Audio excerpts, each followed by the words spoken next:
자, 오늘 관점의 결론을 말씀드릴게요. 일단 이번 단기 반등 추세로 CME 갭을 해소할 가능성이 높고, 갭을 해소한 뒤 하락할 경우 96,040불 이 가격에서 지지받고 상승하는 그림이 가장 이상적인 그림이라고 볼 수 있습니다.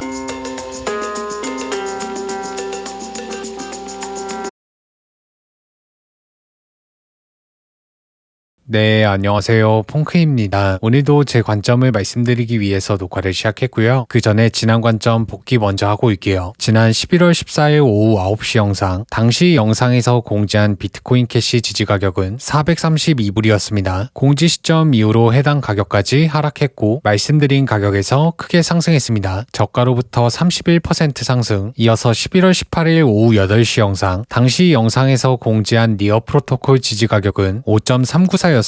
영상이 올라간 뒤 해당 가격까지 하락했고, 말씀드린 가격에서 크게 상승했습니다. 공지 가격으로부터 34% 상승. 다음으로 텔레그램을 복귀해 볼게요. 세이코인 지지 가격 0.444, 공지 이후로 해당 가격까지 하락했고, 말씀드린 가격에서 크게 반등했습니다. 저가로부터 56% 상승, 2배율로 90% 수익. 이어서 온도코인 지지 가격 0.9657, 공지 이후로 해당 가격까지 하락했고, 0.9657에서 크게 반등했습니다. 저가로부터 15% 상승. 자, 마지막으로 인젝티브 프로토콜 지지 가격 23.97, 공지 시점 이후로 해당 가격까지 하락했고, 말씀드린 가격에서 크게 반등했습니다. 공지가로부터 22% 상승, 3배율로 55% 수익. 자, 지난 관점 복귀는 여기까지 하고요. 궁금하신 알트코인이 있으시다면 댓글로 남겨주시길 바랍니다. 다음 영상에서 다뤄보도록 하겠습니다. 자, 오늘 관점의 근거를 말씀드릴게요. 첫 번째 근거, 전 세계 2위 고래 비트파이넥스 지갑을 보겠습니다. 최근 해당 지갑에서 비트코인이 출금되면 이후 기간 조정을 겪거나 가격 조정 받는 경향이 있었습니다. 백테스팅 해볼게요. 지난 1월 4일 6000 BTC 출금, 계속해서 상승 추세를 이어나가다가 1월 4일 부근을 기점으로 가격 조정에 돌입했습니다. 그리고 이어서 3월 14일, 3월 26일, 4월 2일, 3일에 걸쳐 24,000비트를 출금했습니다. 이 역시 가파르게 상승 추세를 이어오다가 해당 일자를 기준으로 조정에 진입했습니다. 자, 현재 시점을 볼게요. 11월 6일 그리고 11월 22일 두 날에 걸쳐 24,000개의 비트코인을 다시 한번 출금했습니다. 말씀드린 물량을 거래소로 보내 매도할 수 있기 때문에 비트코인 기간 조정 또는 가격 조정의 가능성이 있습니다. 두 번째 근거, 장대음봉 거래량. 과거 상승 추세는 장대음봉과 큰 거래량이 출현하면서 종결이 되었습니다. 백테스팅 해볼게요. 가파르게 상승하다가 장대음봉, 높은 거래량 이후 고가를 높이긴 했지만 결국 가격 조정에 진입했습니다. 가파른 상승 추세를 이어오다가 장대음봉, 높은 거래량 이후 기간 조정에 돌입했습니다. 계속해서 이어진 상승 추세, 장대음봉, 높은 거래량 이후 가격 조정에 돌입했습니다. 다시 한번 이어진 상승 추세, 장대음봉, 높은 거래량 이후 가격 조정에 진입했습니다. 자, 현재 시점을 볼게요. 지난 12일에 큰 음봉 거래량이 터지긴 했지만 아직 장대음봉이 나타나진 않았습니다. 따라서 아직 상승 추세가 끝나지 않았을 가능성이 높겠죠. 세 번째 근거, 이격도. 이격도는 캔들과 이평선의 거리를 정량화한 지표로, 캔들과 이평선이 멀어지면 멀어질수록 이격도가 올라가는 구조로 이해하시면 됩니다. 그리고 이격도가 과열될수록 비트코인은 조정받는 경향이 있었습니다. 백테스팅 해볼게요. 빠르고 강한 상승 추세로 이격도가 과열됐고, 해당 구간을 기점으로 캔들과 이평선이 수렴했습니다. 그러니까 캔들과 이평선의 이격을 하락으로 해소했다는 뜻이죠. 빠르고 강한 상승 추세, 이격도가 과열되고 캔들이 조정받으면서 이평선과 수렴했습니다. 이격도 과열, 강하게 하락하면서 이평선과 캔들이 수렴했습니다. 다시 한번 이격도 과열, 이번에도 조정받으면서 이평선과 수렴했습니다. 자, 현재도 이격도가 과열 구간에 위치하고 있기 때문에 이평선과 캔들의 수렴, 즉 기간 조정을 겪거나 가격 조정을 받으면서 이평선과 수렴할 가능성이 있습니다. 자, 네 번째 근거로 김치 프리미엄을 볼게요. 과거 역사적인 고점 부근에선 김치 프리미엄이 5% 이상 상회했지만 현재는 아직 마이너스 김프를 기록하고 있습니다. 따라서 아직 역사적인 고점이 출현하지 않았을 확률이 높습니다. 다섯 번째 근거, 테더 도미넌스. 약 5년 동안 영향받은 지지선을 돌파했기 때문에 계속해서 하락 추세를 이어나갈 가능성이 높습니다. 다들 아시겠지만 도미넌스와 비트코인은 반비례하죠. 도미넌스의 하락, 즉 비트코인의 가격 상승을 기대해 볼 수 있습니다. 자, 여섯 번째 근거로 인디케이터를 볼게요. CCI, BB%B, 머니플로우 인덱스를 보겠습니다. 과거 세 지표 모두 과매도 구간까지 하락하면 이후 단기적으로 반등하는 경향이 있었습니다. 백테스팅 해볼게요. 해볼게요. CCI 과매도, BB%B 과매도, 머니플로우 인덱스 과매도 이후 단기적으로 반등했습니다. 머니플로우 인덱스 과매도, BB%B 과매도, CCI 과매도 세 지표가 모두 과매도 되고 단기 반등했습니다. CCI 과매도, BB%B 과매도, 머니플로우 인덱스 과매도 이후 단기 반등했습니다. 자, 현재도 세 지표 모두 과매도 됐기 때문에 단기 반등을 기대해 볼 수 있습니다. 7번째 근거 이평선, 5일선, 21선, 60일선을 보겠습니다. 현재 5일선을 종가로 지켜주고 있고 모든 이평선은 정배열되었습니다. 즉 상승 추세의 지속을 기대해 볼 수 있다는 뜻이죠. 다만 5일선이 종가로 하락 돌파할 경우 21선과 60일선까지 하락할 가능성이 있습니다. 그리고 두 이평선은 앞서 여러 차례 지지를 받았던 만큼 이번에는 조정에서 하락 돌파할 가능성이 있습니다. 8번째 근거 펀딩비. 최근 비트코인과 알트코인이 상승하면서 펀딩비가 과열됐지만 아직 과거 상승장의 고점만큼 과열되진 않았습니다. 따라서 아직 상승 추세가 끝나지 않았을 가능성이 높습니다. 9번째 근거 엔빌롭. 과거 엔빌롭 상단을 종가로 돌파하면 이후 다시 채널 안으로 회귀했다가 다시 한번 상단을 종가로 돌파한 뒤 상승 추세를 마무리하는 경향이 있었습니다. 백테스팅 해볼게요. 엔빌롭 상단 종가 돌파, 다시 채널 안으로 회귀, 재차 상승해서 종가로 돌파, 이후 상승 추세를 마무리하고 가격 조정에 돌입했습니다. 엔빌롭 종가 돌파, 채널 안으로 회귀한 뒤 다시 한번 종가 돌파, 이후 기간 조정에 돌입했습니다. 엔빌롭 종가 돌파, 채널 안으로 회귀한 뒤 다시 한번 종가 돌파, 이후 기간 조정에 돌입했습니다. 자, 현재 차트도 과거와 유사하게 흘러가고 있죠. 종가로 돌파했고 다시 채널 안으로 회귀한 뒤 재차 종가로 돌파했습니다. 이번 상승 추세가 마무리된 이후 기간 조정 또는 가격 조정을 예상해 볼 수 있습니다. 자, 마지막으로 10번째 근거 RSI. 최근 RSI가 과열되면서 과매수 구간까지 도달했습니다. 과거 해당 구간에선 크게 조정을 받거나 기간 조정을 겪었습니다. 최근에도 비트코인은 쉴 새 없이 상승했기 때문에 조정을 겪을 가능성이 있습니다. 자, 오늘 관점의 결론을 말씀드릴게요. 일단 이번 단기 반등 추세로 CME 갭을 해소할 가능성이 높고 갭을 해소한 뒤 하락할 경우 96,040불 이 가격에서 지지받고 상승하는 그림이 가장 이상적인 그림이라고 볼 수 있습니다. 만약 해당 가격을 지지해주지 못하거나 5일선을 종가로 하락 이탈할 경우 더 깊게 빠질 가능성이 있습니다. 따라서 해당 가격을 이탈하면 들고 있는 포지션의 일부를 수익 실현하는 게 안전하다고 보고 있습니다. 자, 요약해 볼게요. CME 갭을 해소할 가능성이 높고 갭을 해소한 뒤 눌릴 경우 96K 또는 일봉 5일선을 지켜주며 상승하는 그림이 가장 좋습니다. 만약 96K와 5일선을 이탈할 경우 들고 있는 포지션의 일부를 익절하는 것이 좋다고 보고 있습니다. 자, 이어서 알트코인 지지 가격을 공지할게요. 자, 첫 번째 이더리움 3,325불의 지지가 있습니다. 다음으로 FTM 지지 가격 0.8601 이 가격까지 내려올 경우 지지받을 가능성이 높습니다. 자, 마지막으로 리플 지지 가격 1.1154 해당 가격까지 눌릴 경우 상당히 메리트 있다고 볼 수 있습니다. 자, 오늘 관점은 여기까지 하고요. 이 밖에 궁금하신 알트코인이 있으시다면 댓글로 남겨주세요. 다음 영상에서 다뤄보도록 하겠습니다. 앞으로도 제 관점이 궁금하시다면 구독, 댓글, 좋아요 부탁드리겠습니다.